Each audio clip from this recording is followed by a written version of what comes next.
Members, this time we have a quorum. Item 1 on the agenda, confirmation of the minutes of the 5th meeting held on the 8th of November. We have already forwarded the minutes to members, and we have not received any comments. Can we confirm the minutes, please? Thank you. Matters arising. Population policy consultation. I have indicated to the Chief Secretary of Administration that some members would like her to come back again to another special meeting to further discuss with members the public engagement paper that's just been issued on population policy. She agreed to come back after the consultation period is over. On constitutional reform consultation, the Chief Secretary said that as soon as the consultation starts at the end of the year, she will come to LESCO at the first instance to brief us on the paper. Ms. Emily Lau? Mr. Chairman, when you next speak to the Chief Secretary, of course she will come to brief us. I hope she'll come at the first instance. She said so, not after she's had the press conference. She said she'll come at the first instance. And I hope she will come to the council meeting. I'm sure the President will give her leave to make a statement, because she will have a consultation document, and she could also give elucidation to members' questions. You know, points of elucidation have to be kept short. You know the rules of procedure. I would hope her to do that. Yes, we will make that suggestion to her. Anything else? No. Then business arising from previous council meetings. Legal Service Division report on bill referred to the House Committee in accordance with Rule 54.4. Legal advisor, please. Thank you, Mr. Chairman. It's paper number LS12.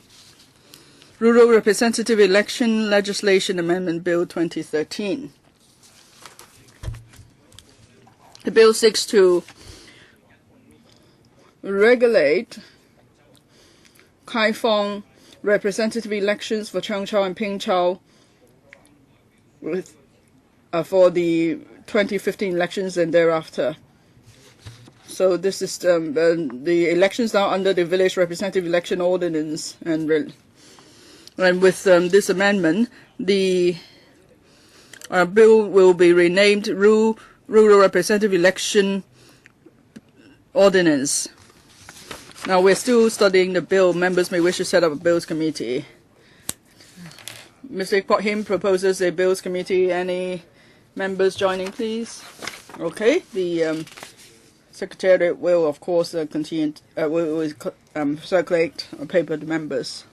Next, further business for the council meeting of the 20th of November 2013. Report number 4/13 to 14 of the House Committee on Consideration of Subsidiary Legislation and Other Instruments. The report covers one item of subsidiary legislation, the period for amendment of which will expire on the 20th of November. No members have indicated their intention to speak. Bills, resumption of second reading, debate, and committee stage and third reading. That's Peak Tramway Amendment Bill 2013.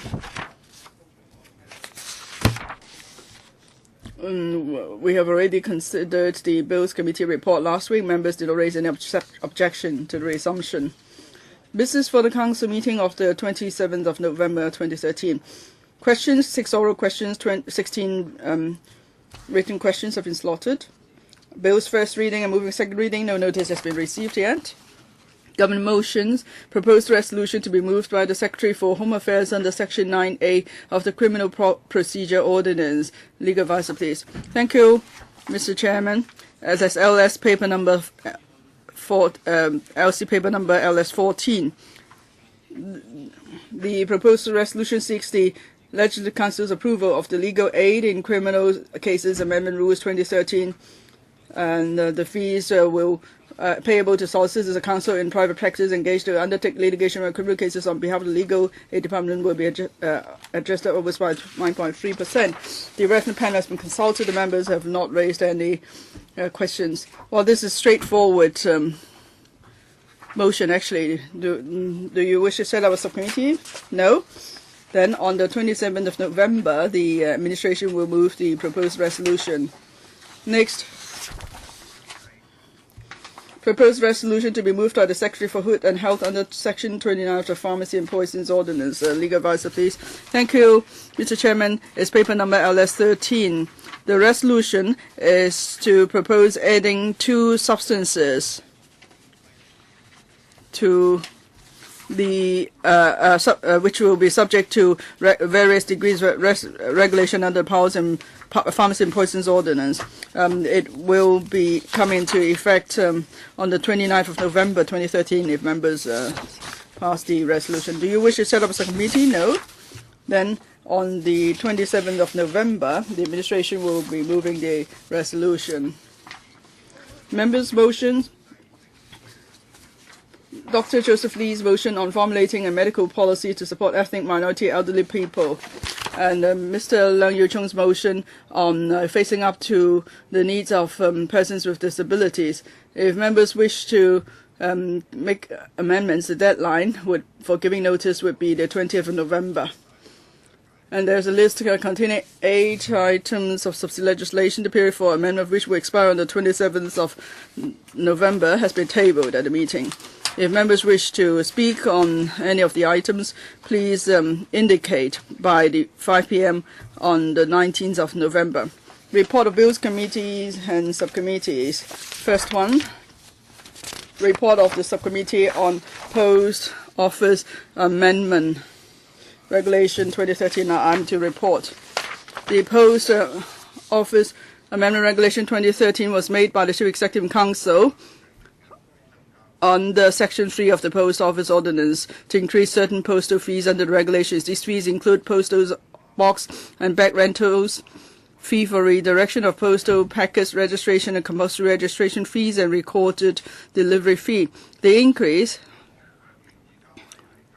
will range from 30% to 25%.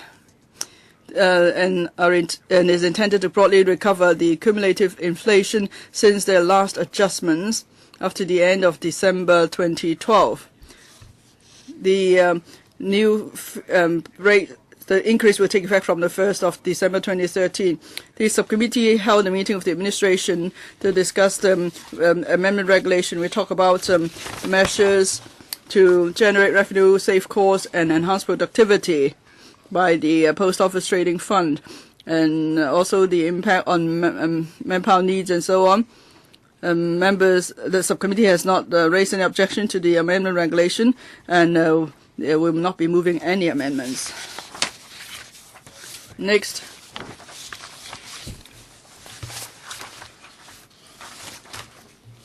Report of the subcommittee on the 3 orders made under Section 49(1)(a) of the Inland Revenue Ordinance and gazetted on the 4th of October 2013. Mr. James Toh is not here. Mr. Sin Chung Kai will give a report on his behalf. Mr. James Toh is having an URA. He is on his way back. Now, I'm also a member of the committee. The 3 orders are to implement the agreements signed with Guernsey, Italian Republic, and State of Qatar on inland revenue double taxation relief and prevention of fiscal evasion. With the subcommittee has considered the agreement signed with the 3 countries and how they might benefit Hong Kong people and Hong Kong companies. The subcommittee notes that the Italian agreement would lower the withholding tax for Hong Kong residents, which they now have to pay for interest income, concessionary fees, and share dividend income derived from Italy. The subcommittee is also got confirmation from the administration that the 3 agreements have sound and detailed information exchange articles. This is to protect the privacy of taxpayers and ensure the confidentiality of information exchange. And in acceding to request for information exchange, the subcommittee welcomes the administration's suggestion. Welcome that this administration has taken on board members' views to ensure the rights of data holder. And when data holder asks to learn about the tax jurisdiction name that's asked for the information exchange, the Inland Revenue inform the relevant taxation authorities and pass on the request. And if the taxation authorities of the particular jurisdiction refuses to disclose the information, the Inland Revenue Department have to consider the reference situation and, if necessary, disclose the name of the jurisdiction concerned. The subcommittee will not be making amendments to the three orders. The subcommittee will submit a written report later. Thank you. If I may remind members, for the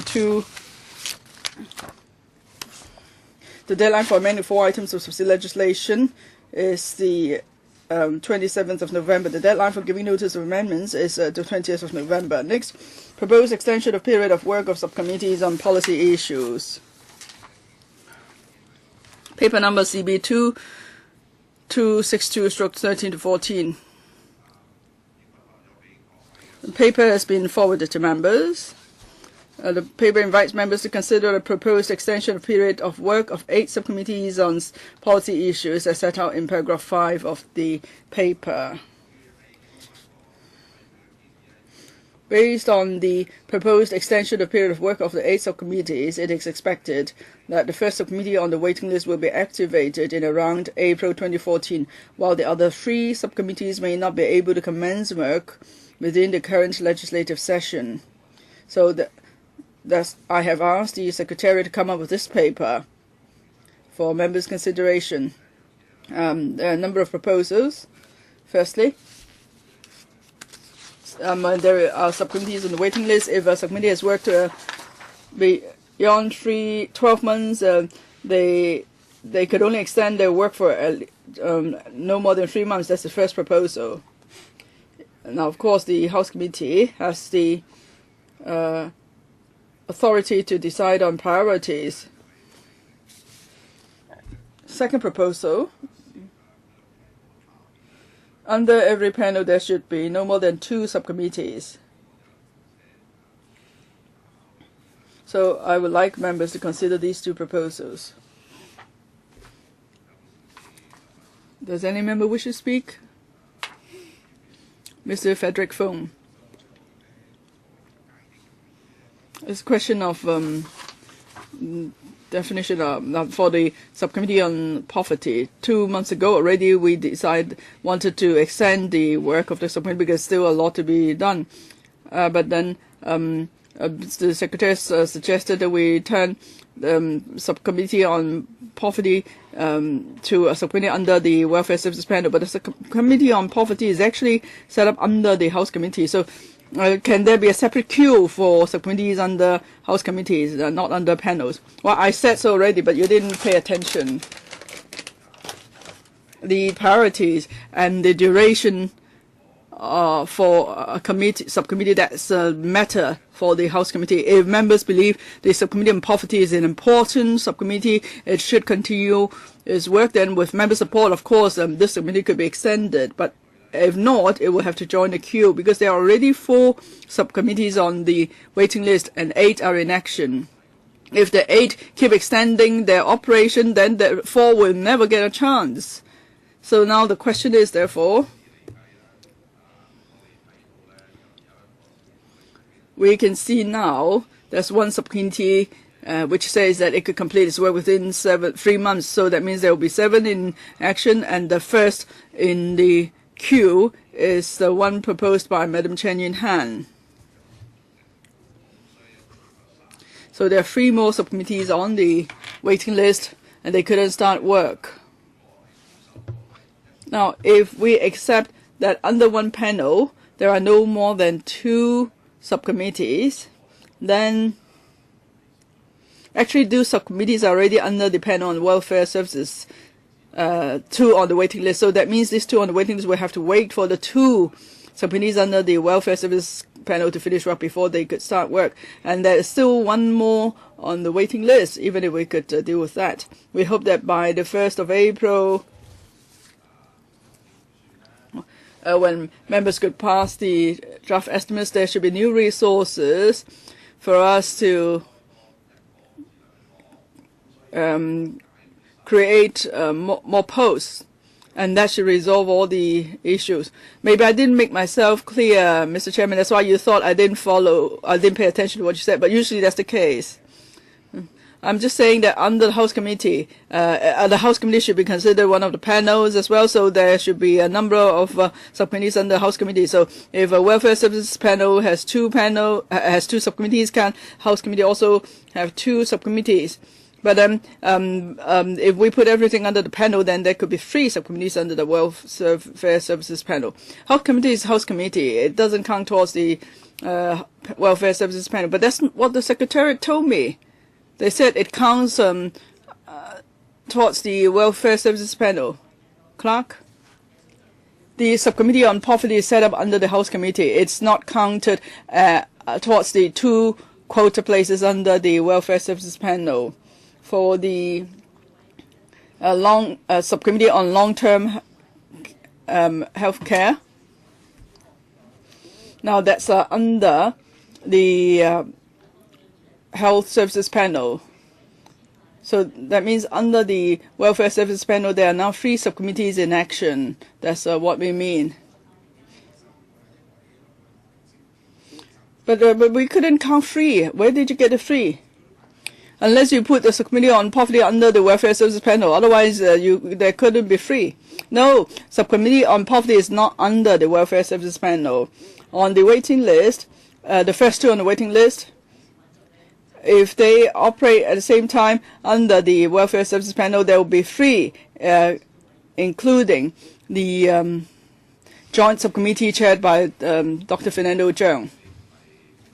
Well, perhaps you didn't quite get it. But we've done the arithmetics. There shouldn't be a problem, and it should be acceptable to members. Secretary General, anything from you? Thank you, Mr. Chairman. In fact, the existing subcommittees, together with the one waiting, the proposed subcommittee on violence, the family violence, and there are 3 subcommittees under the Welfare Services panel. We hope members will support the proposal that under one panel there will only be 2 subcommittees studying policies. Let me add, there are 2 things here. First, it is about manpower. If you get those who are not familiar with welfare matters to do it, then it will be not effective. If there are 3 subcommittees under one panel, then the panel members will be too busy. We need to care for manpower resources of the Secretariat and also manpower resources among members. If members don't have queries, then shall we accept the proposals? Okay, then.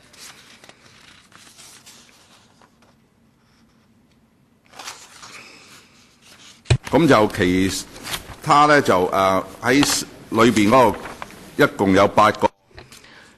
are 8 panels, or rather 8 subcommittees, and we agree to extend the session by 3 months. Do we have planned to add resources so that we can do more? Yes, indeed. We have resources. If you have listened carefully, before the 1st of April, if the budget can be passed, then there is money, there are resources. If you don't pass, then there are no resources. Well, if we don't pass the budget, everybody will not have any resources. I don't know what has been disclosed by the Secretary General. We want more resources. Is the Secretary General confident that there will be more resources? Ms. Emily Lau knows fully well that we will report to the administration the arrangements in the coming session. Without any confirmation on new resources, we are unable to increase our service. But if there are new resources, we do have plans to provide support to 1 to 2 more subcommittee on policy. Yes, Fernando Zhang. Yes, I've listened very carefully, but I want to confirm this. I am chairing 2 subcommittees. 1, long-term care policy. Number 2, integrated education. Can these subcommittees continue to operate until the end of July? No, just 3 months more. Just 3 months more. After 3 months, if there is no change in the queuing situation, if there are new resources, you may continue to wait in the queue and then restart. We can only have we have altogether 12. 4 are waiting, 8 in operation. 1 will soon be completed. There is 1 under welfare panel. No, 2.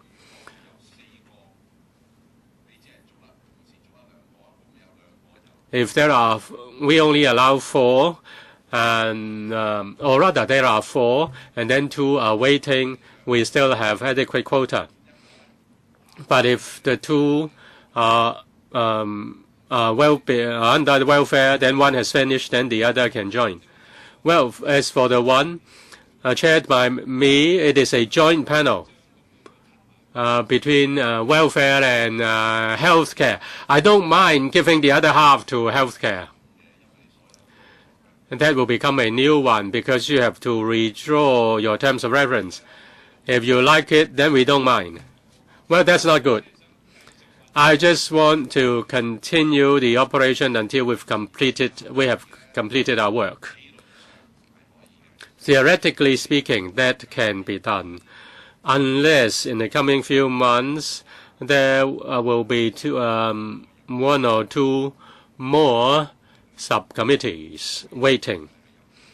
Otherwise, we have adequate quota to meet the current demand. Thank you, Chairman. Mr. Wong Kwok-hing. Thank you, Chairman. I want to clarify this. Now, in your concluding remarks, you say that all the subcommittees will be extended by 3 months. The one I chair on long-term housing strategy cannot complete its task within 3 months. I want to work until 30th of September next year. I just want to clarify whether my subcommittee can extend until then. All can only extend for 3 months. After 3 months, they will be put in the queue automatically. If you queue up, there will be adequate quota available. If there is no new subcommittee, then you can restart immediately. Then will we fall out of the 8? Even if you fall out of the 8, it won't be problematic. It will be problematic. Now, the priority will be decided by the House Committee. As long as members decide the priority is given to your subcommittee, that will be okay. Well, we are just halfway through. We have washed our hairs halfway. Well, everybody has washed their hair halfway, and everybody has washed their feet but have not dried their feet. As the saying goes. Well, I think 3 months aren't enough. Well, my reply is just the same. Every panel chairman feels that his or her panel is most important. Ms. Chen Yunhan is not here. Hers subcommittee has been waiting for a year or so. Let me repeat. If there is no new subcommittee waiting in the queue, we will be able to deal with all the subcommittees if the conditions can be fulfilled. Okay. Position on bills committees and subcommittees. 8 bills committees and 10 subcommittees under HC. 7 subcommittees on subsidiary legislation, 1 subcommittee on policy issues, and 2 subcommittees on other council business, and 7 subcommittees on policy issues under panels in action, and 4 subcommittees on policy issues are on the waiting list.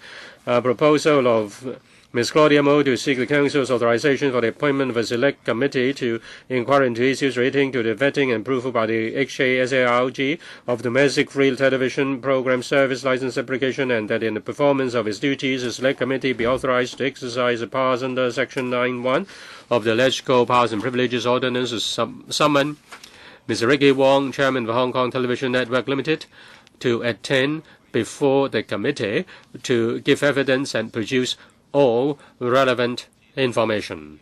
Ms. Claudia Mo, you have 3 minutes. Thank you, Chairman. I sincerely hope that members of the pro-establishment will not close their ears to public opinions. We are speaking on behalf of the people, or even take action on behalf of the people. This issue is in fact having a serious impact on fairness in Hong Kong. This is our core value. The microphone has not started. I have heard you. Just the Vice Chairman's hearing is not so good. This is not just about watching TV. It has a serious impact on our core values such as free economy, fairness, this imperiousness of CY Leung's government is really a serious, blatant breach of the law. Now we can see that the Communications Authority put down in black and white and told the community that with regard to licensing, its view is different from that of the administration. Yesterday, the person in charge of the consultant company said that the administration framed them. The administration took their report out of context. The administration just distorted the report to suit its own position. That's humiliation to any people with a reasonable mind. Mr. Ricky Wong openly said that he was willing to disclose the consultancy report and other relevant information if he could be protected by the Electoral Powers and Privileges Ordinance. He was willing to fulfill his civil duties. Up till now, there are still people camping outside the government headquarters. One said that is a banner saying that if you don't stand up, then he will crawl over you. This is the administrative, this is the executive. We need to bring the government to the right track. The former Chief Justice, Andrew Lee, said that it was ironic.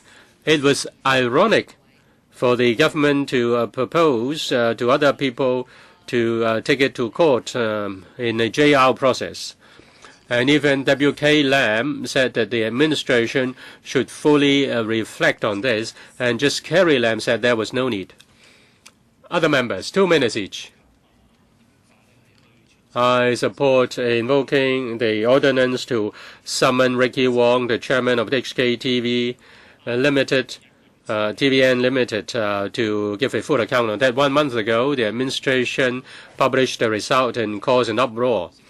In the past month, the administration was just providing piecemeal information like squeezing a toothpaste. There were more questions than clarification. Even value partners, the consultant company said that they were put on the spot by the administration. As for the change in policy from no ceiling, no cap to 2 out of 3, nobody knew when was the change. As for the financial data, if it is said that HKTVN was worse than the 2 competitors, After the sale of Hong Kong broadband, the financial situation of HKTVN has improved. The CE just used the consultancy report and confidential principle as a shield against criticisms. At the meeting of the LegCo meeting, after the LegCo meeting and after the meeting of the ITB panel, this is the fourth time we raised this proposal, and that is well justified. Last Wednesday, at the meeting, many pro-establishment members asked for JR. The retired Chief Justice said that in the past, many had been criticizing the political parties or the ordinary people from resorting to JR, and now they turn round and ask people to take the government to court by JR. That's really undesirable. Political issues should be dealt with by this council. Mr. Charles Peter Mock. Last Friday, the Communications Authority chairman submitted the paper to us. We studied the paper. The first impression I got was, the 4 consultancy reports, we could just dismiss them because they've made their point so clear. But now the person in charge of the consultancy came out to say something. I said in the past that you could ask consultants to write a report to your liking, but I think I've blamed them wrongly. And even the consultant came out to say that the report was taken out of context. There was no mention whatsoever of picking 2 out of 3. And then the information cited was actually out of date. So then maybe now there's a point of securing the 4 consultancy reports. And then Mr. Claudia Mo's motion is suggesting that we summon Mr. Ricky Wong to our hearing so that with the protection of the Powers and Privileges Ordinance, he can answer some questions. That's why I will support this motion.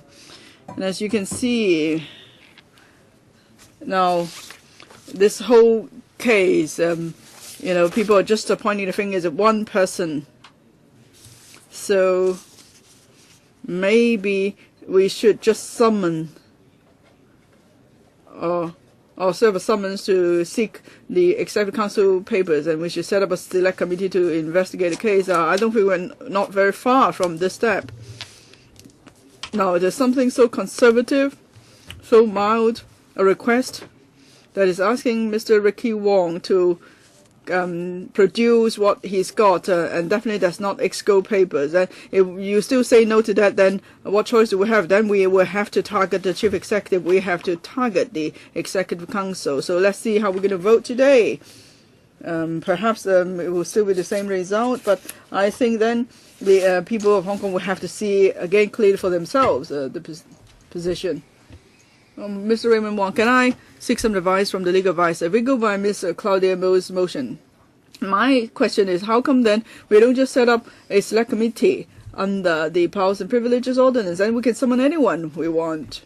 But now you just appoint a select committee, and then under Powers and Privileges Ordinance, we just summon one person.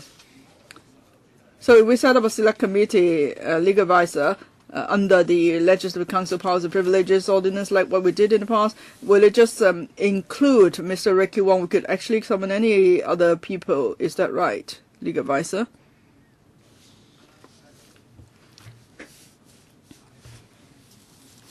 Now for the wordings in the letter table before members, I have no specific comments. That's up to members. But usually in the past, when we had to set up a select committee that is in accordance with Rule 78 of the Rules of Procedure to set up select committee. That's one way to do it. Sometimes, if necessary, we may also authorize the select committee to exercise Section 9(2) of the Legislative Council Powers and Privileges Ordinance. Very rarely would they say specifically how the select committee should exercise the powers under that section. So in other words, it's not the usual case. There are 2 scenarios in the past. That is one, that you set up a select committee you ask the panel to do something, but the panel is given authority under the Powers and Privilege Ordinance, right? So there's another. There's one way is a subcommittee under a panel or a select committee under the House Committee, and this select committee is not under any panels. This is and this particular way of doing it here proposed is rarely seen, right? Okay, got it. Well, actually, all we need to do is to summon CY Leung, and then that's good enough. But then, of course, we don't have enough votes. But I think it will be so ugly now. We're actually, to be honest, we're here just to test your bottom line, the loyalists. Up to what point would your conscience come back, or would the Western District say, yes, okay, this is the point? I think that's all it is. We're just asking Ricky Wong to come. But even if he tells us anything, perhaps it's nothing we can do, because there's not another story. And there's a CU student who openly insults CY Leung. It's not going to be fun, loyalists. We're not going to rest our case here. And I appeal to all Hong Kong people to criticize CY Leung whenever they meet him, until he asks the Western District to tell the loyalists to save him, summon him to Leshko so he could explain his case. So I would appeal to all Hong Kong people selling wonton noodles, running a Hong Kong style cafe, students, cleaners. Whenever they see CY Leung, they should criticize him. So so he would ask the Western District to tell the loyalists to vote in favor of summoning him to the council so he could explain himself. So what I'm saying is, every time you see CY Leung, you ask him why he's doing this against all common sense and all justice, and that's what we should do. Mr. Leung Yu-chung. Well, I think Ms. Claudia Mo has already toned down the request because it's better not to summon anyone. So he's just trying to accommodate the others in wording the motion this way. Last time when we debated Mr. Charles Mock's motion, actually even almost all members criticized the government for that there was something wrong in the license granting case. Just that they came up with pretext. That is, if we passed Mr. Charles Mock's motion, that would undermine the authority of the government or the EXCO. And so that's why they had to vote against the motion. Now, you can see Ms. Claudia was trying to accommodate the loyalists. And even the liaison office now has come out to say that because the motion last week undermined the governance of the government, so they have no choice but to interfere with our internal affairs. And then they also published signed articles in leftist papers to criticize the move. So members, you could avoid this from happening. You just need to support Ms. Claudia Mo, so people of Hong Kong could get to the truth, because that's all we're asking for. If we summon Ricky Wong to our meeting, is hope that he will then tell us the whole story. How the case developed, so we could find out about the truth. So please don't use excuses that don't really hold water to stand in the way of the motion. Mr. Sin Chung Kai, the Democratic Party will support Ms. Claudia Mo's motion. Well, I think this is already a huge concession. There's no way she could back down any further, or she would fall off the cliff, because as some members said, it's just a very modest request. Now there's someone who wants to speak, but he doesn't have a chance to speak. He's just begging for a chance to speak, and you even deny him a chance to speak, then that would undermine the freedom of expression in Hong Kong. And this case, I don't think people in Hong Kong will forget about it. Even if you suppress the development of this case, there may be other developments, because very soon the two TV stations will have to renew their licenses, and something would come up when the renewal is due. That is how the licenses should be renewed. Should we just keep giving the licenses to the same two TV stations, or are we going to tender the spectrum frequency, and people who haven't yet got a license, could they then join in the tender? Well, that would lead to another controversy. Now the government has steamrolled its way through and it's gone back on established practices. It's now spoils the free market. It doesn't give explanations. It just issues grants 2 licenses. I don't know if the Heritage Foundation will still rank Hong Kong the first as the freest economy. Maybe we will slip down a rank or 2. So we are now damaging our own international reputation, and the government is most blatantly interfering with the free market without giving any explanation. Ms. Claudia Mo's request is just to allow people a chance to speak, and all that person is saying would just be his own story, and there's nothing to do with government secrets. So it's just a channel for someone aggrieved to have a chance to speak, that's all. Does any other member wish to speak? Ms. Sit Ho. Thank you, Mr. Chairman. The Labour Party will support Ms. Claudia Mo's motion.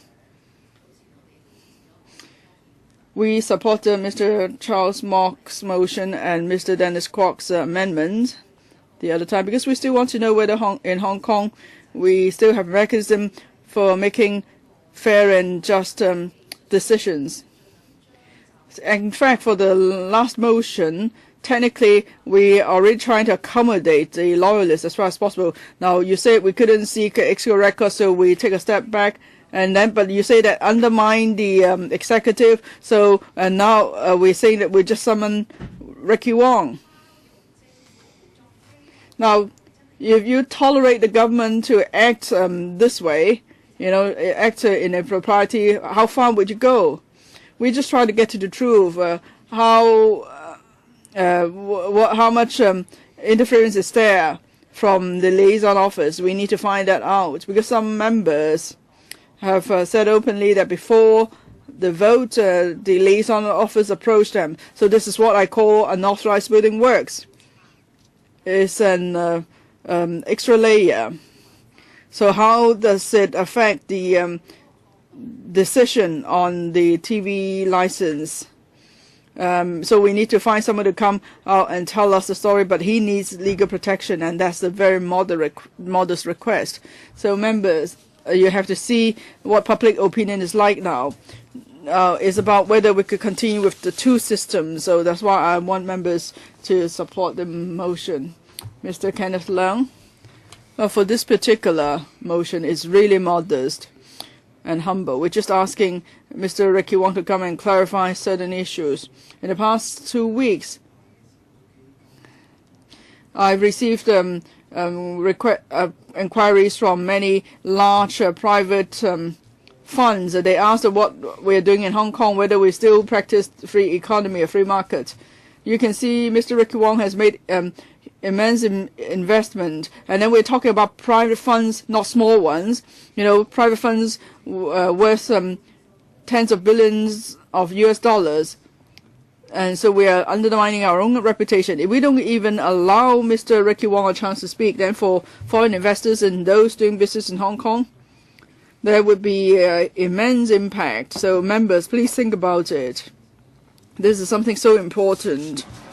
Should we not give Mr. Ricky Wong a chance to speak his mind with the protection of the Powers and Privileges Ordinance? Mr. Ray Chan, we lost the vote on the PNP motion, or everyone in Hong Kong wasn't happy. So we have to ask the question, what can we do? What can public do? What can LegCo members do? So many members are pondering what more we can do. And then some members of the public say, it's too bad that there's no election tomorrow. Otherwise, definitely we're not going to vote for those who voted against the motion. We only have an election 3 years later, and Hong Kong people tend to be forgetful. So, but how do we keep this case going? We must not let it die down.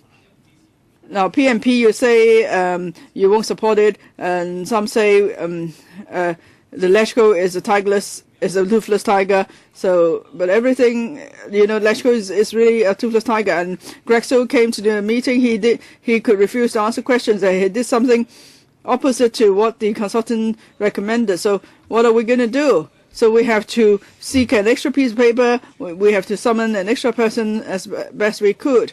If we summon someone, we still couldn't get the truth, then we will come back to invoke the PNP and get more powers. That's why I hope members will support Ms. Claudia Mo's motion. Dr. K.K. Kwok.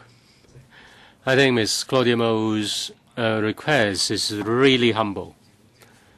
We can't summon government officials. We can't summon any important witness. The whole community is very disappointed by the Legislative Council's performance. We don't make use of this council to do what we should do. Today, the pro-establishment is just sitting there.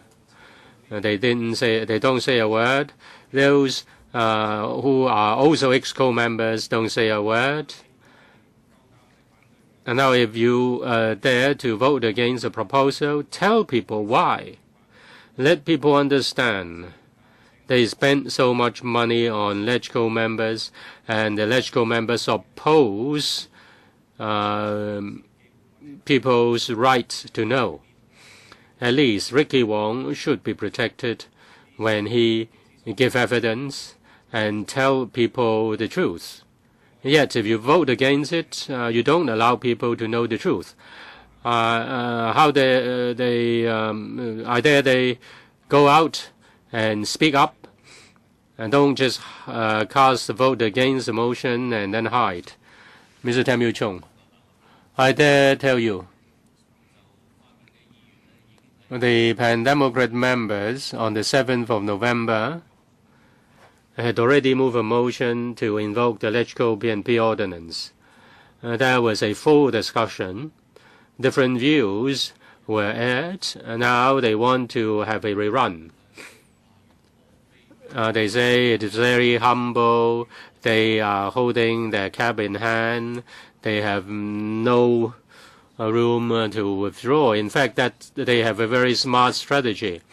They want to split up the PNP hearing into many times, and then they keep in order to keep harping on the matter. Somebody say, don't let this licensing issue die down or cool down. They want to escalate this issue. We know it fully well, therefore we don't want to speak too much. Some say the administration has breached the law. If the administration has to breach the law, then they should bring the administration to court and let the court to make a fair decision. And some say that the pro-establishment ask for JR. That is ironic. But you can look at it from another perspective. Some political parties in the past had all along been promoting JR, and they had two important cases. One, the Hong Kong-Macau-Zhuhai Bridge, the other, litigation for foreign domestic helpers having right of abode in Hong Kong. Now they say this important issue cannot be dealt with by JR. Only the council can deal with that matter effectively. Probably of course, they are selective in this regard. Mr. Alan Leong. Yes, I'm speaking. The microphone is not switched on. Well, please restart the clock. I think Mr. Tam Yu Chung has watched news reports. Now, the one who said ironic wasn't Alan Leong, but Andrew Lee. If you ask me why a retired Chief Justice feels the need to speak up, it is because he feels that it's dangerous. The danger is imminent. If he doesn't speak up, it will be very troublesome. What happened on the 7th of November? Now, the Communications Authority submitted a 5-page document to the Council. And then Value Partners Madam said very clearly, made an unreserved accusation that a man distorted their report. We didn't know all these on the 7th of November. Now, as for breaching the law, that's the point Mr. Tam, who gives me the time to talk about it. When the administration makes a decision, the law requires the administration to consult the communications authority, but it didn't. It just ignored the communications authority. What logic is it? And then they misused the consultancy report, and the consultant could not bear with that. Now we have the mandate of the people. We just want to give the pro-established, the loyalists a chance to rectify the mistakes. Mr. James Tell, I have 2 points. That has been a recent development. The Asia director of a consultancy company made a statement. Now, these big companies seldom spoke up because they had a lot of government contracts. Now, the director didn't mention specifically the content of the report, but she said that the administration distorted their report, that even undermined the reputation of the company. Now, this is a new factor. We need to look at that report. We really need to read all the reports. Recently, we are going down a very dangerous road. Now, we heard that the program hosted by Li Weiling was in question. It was said that whether the license of commercial radio would be reviewed was dependent on Li Weiling's program. She had to be kicked out. And now there was a rearrangement of the program. In the morning, maybe it would become a program that works for harmony, so to speak. If the council does not follow the matter up, then we are in danger. The whole community is in danger. Freedom will be less and less. Everybody will feel threatened. Does any member want to speak for the first time? Mr. James Hean. Now, after the incident, the Liberal Party immediately came to the conclusion that the administration should issue 3 licenses. Whether JR is better than invoking the Leschko PNP ordinance,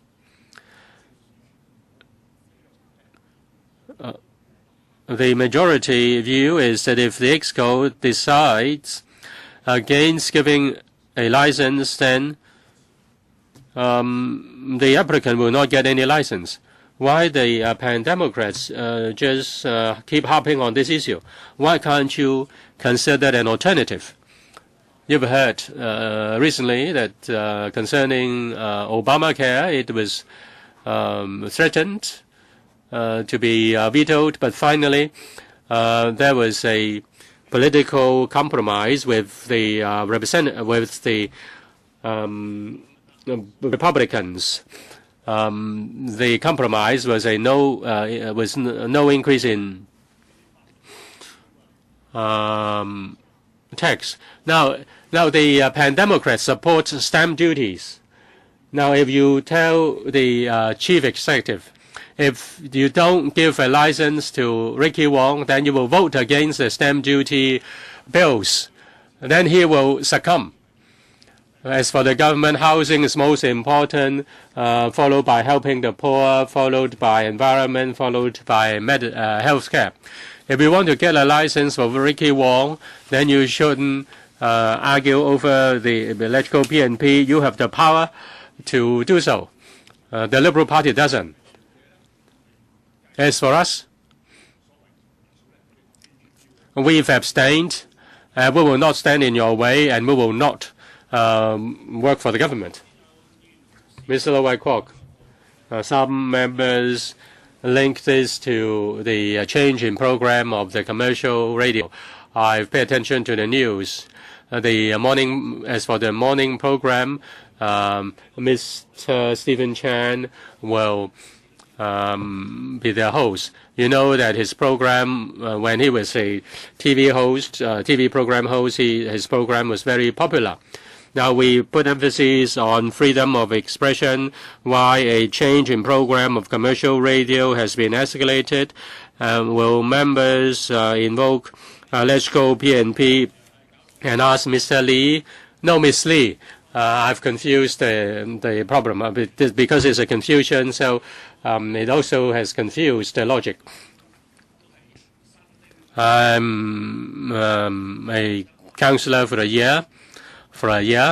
I think there is an issue on rule of procedure. Last Saturday, or rather last week, there was a judgment. Now it is just a reinstatement of the same motion. I don't know whether that's acceptable. If that logic can be accepted, then you can have PNP, invoke PNP for, say, fantasy TV. You can use PNP to summon a consultancy firm or the employees of a consultancy firm, or to summon a policy secretary. I don't know whether the rules of procedure allows this. It is just the same thing, just in another disguise. Does any member want to speak for the first time? Mr. Paul Che. Thank you, Chairman. I support 3 or more licenses, and I don't support pursuing the matter by PNP or by JR. That's not the way to find a solution. If you want to move forward, we should ask the administration to review its licensing policy and measures. And if Mr. Ricky Wong is willing to apply, then the administration should accept the application and look into the application again. But I oppose PNP because the scope of the present motion is very limited. It's only limited to Mr. Ricky Wong.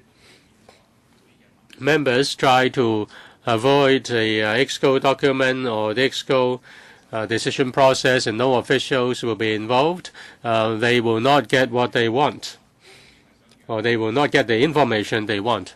If your purpose is only to let Mr. Wong to speak his mind, he has already said what he wants to. He has said everything.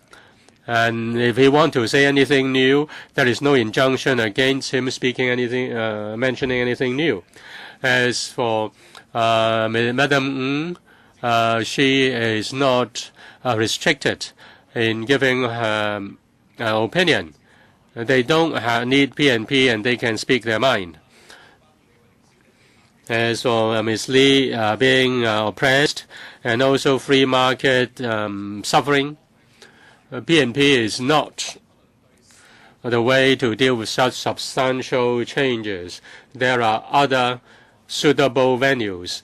Instead relying on PNP, PNP shouldn't be used this way. Unfairness, unfair decisions are too many in Hong Kong. PNP cannot solve all these problems. Thank you, Chairman. Does any member want to speak for the first time? If not, then 2 members. Ms. Emily Lau. Just now, who said that it would never end. Yes, Mr. Low. Yes, I believe it will never end. It's not that the Council doesn't want it to end. Since the occurrence of the incident, the Loyalists and the Leung camp have not expected that there is such a strong reaction. Now, next week, there is the anniversary of the TVB. People are asked to switch off the television. And they change the commercial radio programs. This will be spread to other electronic media. This cannot be something instigated by the Democrats. Whether it's Paul Che or Tam Yu Chung, they say they don't mind issuing 3 licenses. I asked Wong Kwok Heng, the FTU doesn't mind issuing 3 licenses. Ask him to issue a license to Ricky Wong. If there are 3 licenses, the matter would have come down a lot. Mr. James Tan asked us to support that. Just support giving a license. If this council has more than 50 votes, that can be done. Ask those who pay lip service to supporting 3 licenses, take action.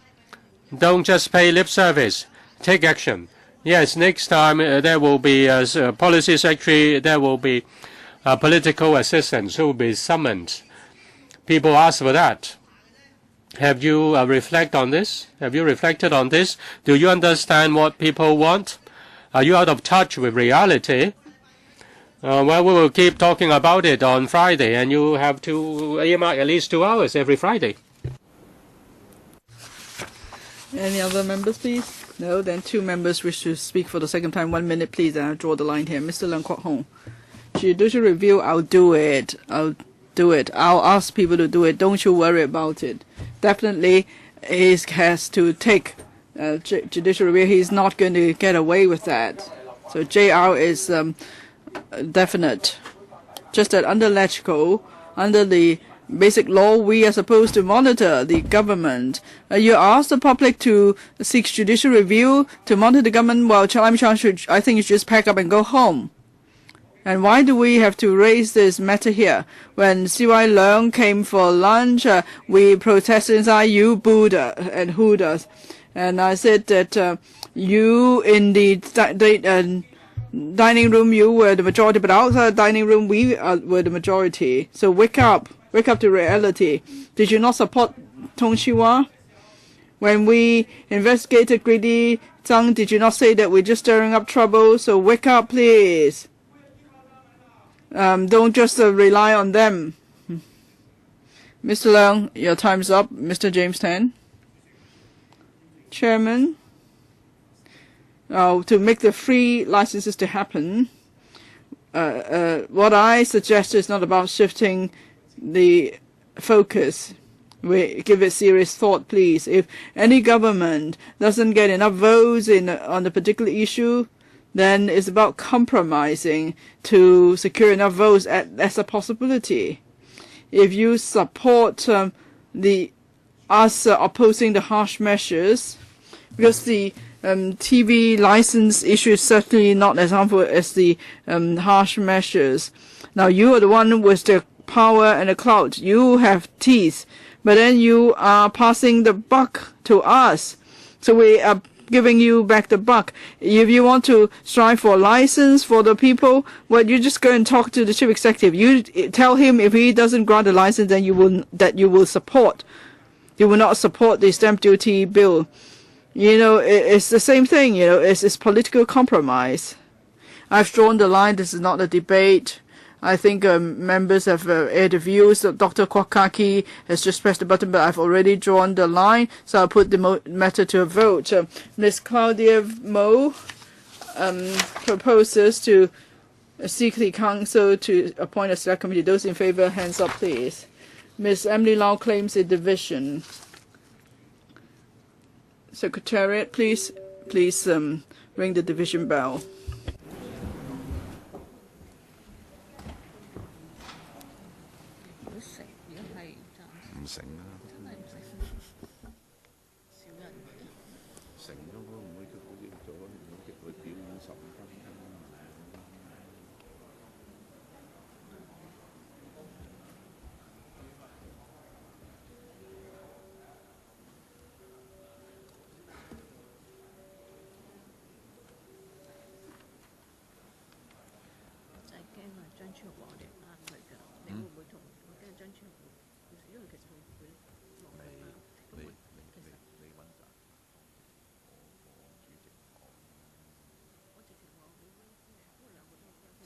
自己揀啫喎，咁你可以即係繼續俾佢做。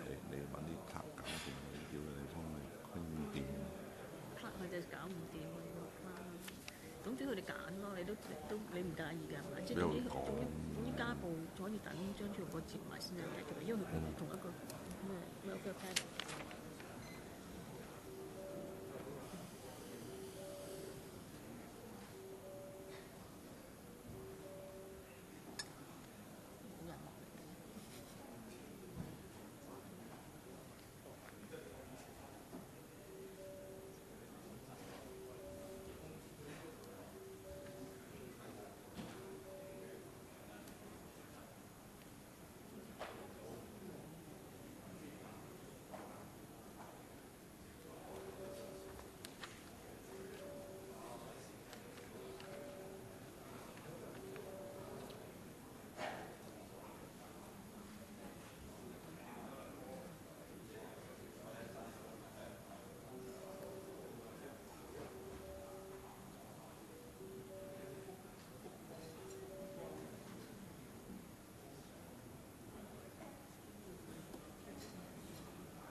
議題就係你以內會主席身份動議。唔使講表決議題咪喺嗰度。表決議題喺電視機嗰度。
Voting begins.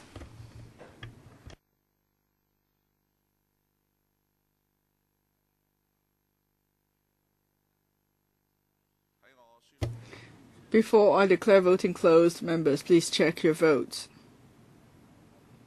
If there are no questions, voting is closed. The results are displayed. 63 members present. Yes, Mr. Lan Kuo-hong. What's the problem? Oh, sorry, I read it wrong. It's fine, actually. 63 present, 26 for, 30 against, 6 abstention. The proposal is voted down, so the motion is not carried. Any other business? Nothing under that. Meeting adjourned. Thank you.